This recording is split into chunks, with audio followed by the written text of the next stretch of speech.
A provocative and, well, somewhat frightening look into the lives of teenagers. Information that parents should hear about what your kids could be doing without your knowledge. So we want to warn you, some of this information that you're about to hear is graphic, so you may want younger children to leave the room right now, as our senior national correspondent Claire Shipman reports on a growing trend in teen sexuality. Claire? You know, Robin, so many of us look back on our teenage dates and remember being nervous about that goodnight kiss. Well, these days teens aren't nervous about that sort of thing at all because they've moved far beyond it, far earlier than their parents might expect, with some girls engaging in everything from oral sex to prostitution, literally before they reach their teens.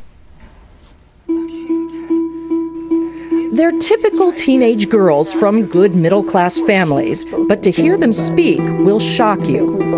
Oral sex to me really isn't that big of a deal. I ended up having sex with like more than one person that night, and in the morning I was trying to get some morning after pills and I was like 14 at the time. These girls from affluent suburbs freely and frankly describe their secret lives in a new documentary with a terrifying title, Oral Sex is the New Goodnight Kiss.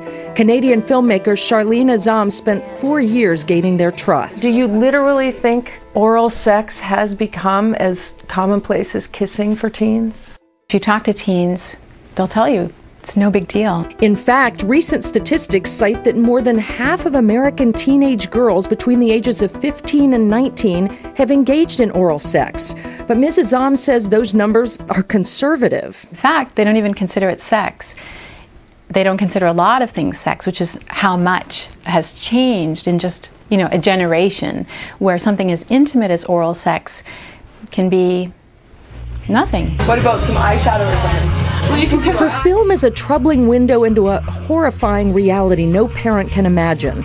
Girls as young as 11 or 12 having sex, going to sex parties, and at the most extreme, crossing into prostitution, exchanging sexual favors for money, clothes, even homework, all under their parents' noses, still arriving home in time for dinner.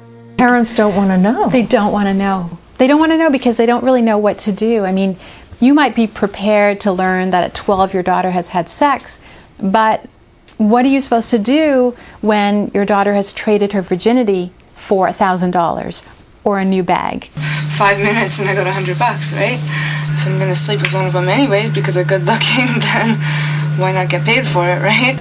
Take off your shirt, I'll give you $20, or do a strip tease up on the table, I'll give you $100. What girls do you think are most at risk? The prettiest girls from the most successful families. We are not talking about marginalized girls. I had a really good childhood. Like a really, really good childhood. Azam says this kind of prostitution, almost always out of sight, is going on in high schools and middle schools throughout the United States. We screened the documentary with a group of teens who said parents would be shocked at how common oral sex has become. Do you think it could be happening in your school? Probably.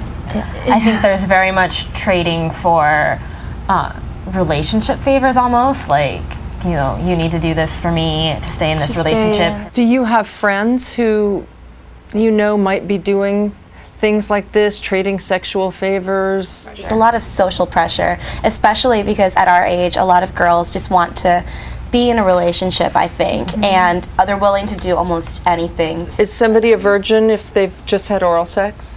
I think so. Technically. I think the role of oral sex, particularly in relationships, is to avoid that whole virginity issue. Now, do you all share with your parents any of your sexual activities? Do you talk to them about it? We're not looking for, this is my future husband. At our age, especially, I think all of us, both sexes, we have a lot of urges, I guess, that need to be taken care of. So if we need to resort to a casual thing, no strings attached, it's perfectly fine. A lot of girls are disappointed in love, and I think they believe that they can hook up the way guys do and not care, but unfortunately they do care.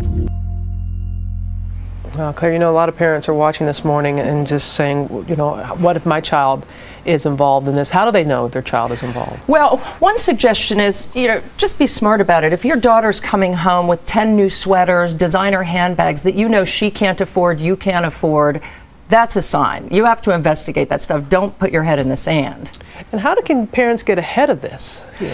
It's a great question. A lot of the experts we talked with said you have to parent today, Robin, almost double time. Children have so many influences, the internet, videos, that can't be controlled, that if you are not from an early age establishing good communication, rules, boundaries, and if you're not engaged constantly now with your children, they will be at risk. A tall task, but something that is so incredibly vital, and we're seeing that over and over again. Indeed. Claire, thank you so much for bringing this to us. We certainly do appreciate it. We want to know what you at home think, so please weigh in on our shout-out board at abcnews.com. We really would appreciate that.